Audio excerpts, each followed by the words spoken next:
अस्सलाम वालेकुम। I hope कि आप सब ठीक होंगे। एक मजमा नामी लड़की जो कि एक गरीब घराने से ताल्लुक़ रखती थी और उसके वालिद जो है वो रोज़ी रोटी कमाने के लिए परदेश में जाते हैं सऊदी अरब में। कुछ अरसे के बाद उनकी डेथ हो जाती है किसी वजह से।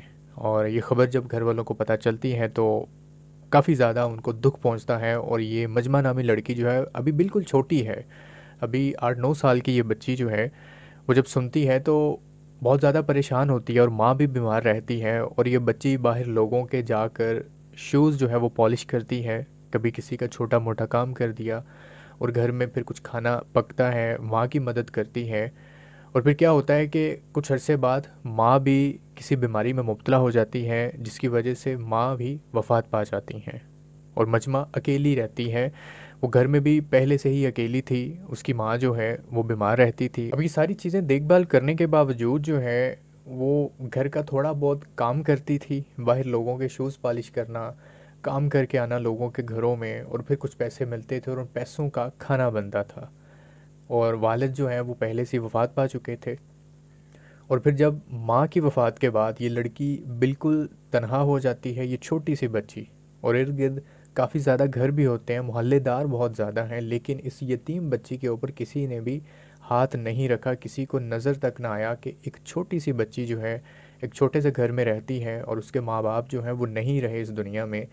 लेकिन फिर जब थोड़ा सा हौसला करती है, बाहर निकलती है, लोगों के शूज़ पॉलिश करने के लिए ये जगह जगह जाती है, तो वहाँ पर एक डॉक्टर इसको बड़े गौर से देख रहा होता है। जिस जगह पर ये शूज़ पॉलिश करती है वहाँ से अक्सर कुछ चीज़ें लेने के लिए एक डॉक्टर इम्तियाज़ नाम का एक आदमी जो कि वहाँ पर आता था। डॉक्टर इम्तियाज़ जब भी वहाँ से गुजरते थे तो वो बड़े गौर से इस बच्ची को देखा करते थे कि इतनी मासूमियत, इतनी खूबसूरत बच्ची जो है ये बूट पॉलिश कर रही है लोगों के। और इसकी आंखों में उनको बहुत सी उदासी नज़र आई, बहुत से ऐसे दुख नज़र आए जो शायद ये बताना चाहती है लोगों को, लेकिन कोई सुन नहीं पा रहा, किसी को बता नहीं पा रही। और सहमी सहमी सी ये छोटी सी बच्ची जो है उम्र के इस हिस्से में किस तरह से लोगों के शूज़ पॉलिश करके, ना जाने इसको कौन सी मजबूरी होगी या कौन सा तूफ़ान इस पे आन पड़ा है जिसकी वजह से ये यूं दर-बदर भटकती है। एक दिन क्या हुआ, वो बच्ची शूज़ पॉलिश कर रही थी किसी दिन, तो डॉक्टर इम्तियाज़ ने हिम्मत करके पास आए और बच्ची से पूछा। बच्ची थोड़ा सा हिचकिचाई। उन्होंने पूछा क्या करती हो, कहाँ रहती हो? तो बच्ची ने कहा कि मेरे माँ बाप दोनों नहीं हैं, कुछ अर्सा पहले मेरे वालिद की डेथ हो गई थी, वो सऊदी अरब में रहते, जिसकी वजह से मेरी माँ भी बीमार रहती है। और मैं शूज़ पॉलिश करके लोगों के घर काम करके मैं जो हूँ खाना खाती हूँ। तो डॉक्टर ने उस बच्ची को लिया और बच्ची को लेकर उसी के घर गए, गाड़ी में बिठाया। और जैसे ही घर पहुंचते हैं तो क्या देखते हैं, क्या मंजर सामने। तीन चारपाइयाँ देखते हैं एक घर में, एक छोटा सा कमरा, और एक चारपाई के ऊपर उनके वालिद के कपड़े जो कि बिल्कुल इस तरह से बिछाए होते हैं उन पे, चारपाई पे, कि जैसे कोई आदमी लेटा हो, जो कि वो तसव्वुर करती थी कि ये मेरे बाप की चारपाई है। और दूसरी जानिब अपनी माँ के कपड़े रखे हुए थे चारपाई के ऊपर, और तसव्वुर करके ये सोचती थी कि ये मेरी माँ लेटी हुई है। और दरमियान में उसकी अपनी चारपाई थी जहाँ पर वो खुद लेटती है।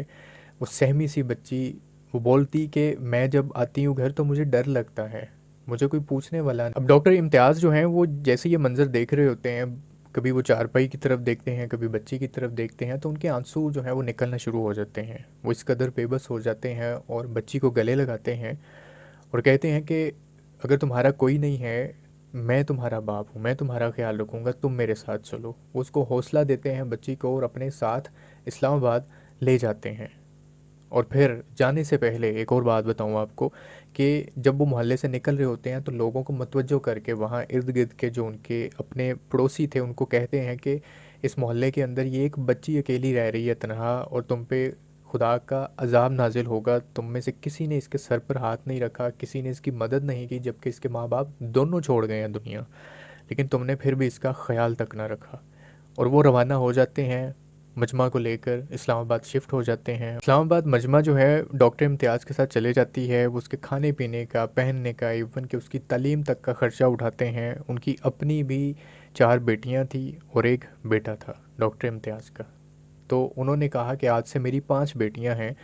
अपनी बीवी को भी कहा कि आज से हम इसका ख्याल रखेंगे, और कुछ अरसे के बाद उसको तालीम दी, उसको अच्छा पढ़ाया लिखाया। और उन्होंने फ़ैसला किया कि हम बरतानिया शिफ्ट हो रहे हैं, और सिर्फ बरतानिया वो खुद ही नहीं बल्कि मजमा को भी लेकर बरतानिया शिफ्ट हो जाते हैं। और मज़े की बात यह है कि उनकी जो बीवी है वो अपने बच्चों से ज़्यादा मजमा से प्यार करती थी। वो कहती थी कि इसके माँ बाप भी नहीं हैं, ये मुझे बहुत प्यारी है, हम इसे ज़्यादा प्यार देंगे। ये होता है जब आप किसी को अपने से ज़्यादा मोहब्बत या अपने प्यारों से ज़्यादा प्यार करें तो अल्लाह ताला आपके लिए फिर दरवाज़े खोलता है, आसानियाँ। ये कहानी सुनाने का मकसद ये नहीं है कि आपको इस तरह से नॉलेज दिया जाए, बल्कि इसमें एक बहुत बड़ा सबक भी है कि वहाँ पर शायद बहुत सारे घर थे। मजमा का छोटा सा घर जहाँ पर वो अपनी माँ के साथ रह रही थी, वहाँ पे बहुत सारे लोग इर्द गिर्द से गुजरते थे, हालात वाक़यात से वाकिफ़ थे, लेकिन उसके बावजूद किसी ने भी हामी नहीं भरी, किसी ने कदम नहीं उठाया, किसी ने उसके सर पे हाथ नहीं रखा। ये हिम्मत जो है ना, अल्लाह दरवेशों को ही देता है, जिनके दिल बड़े होते हैं, जो सखी होते हैं, जो अल्लाह के दोस्त होते हैं, अल्लाह उन्हीं को हिम्मत देता है। और फिर फरिश्ता बनाकर रब उनको भेजता है मदद के लिए दूसरों के पास, और फिर उनकी वजह से जब वो मदद करते हैं तो अल्लाह उन्हें अता करता है, उन्हें फिर आसमान की बुलंदियों तक लेकर जाता है अल्लाह। हमें नहीं पता हम किसकी वजह से रिज़्क हम खा रहे हैं, किसकी वजह से हमें मिल रहा है। शायद जिसे तुम इग्नोर कर रहे हो तुम्हें उसी की वजह से रिज़्क मिल रहा हो।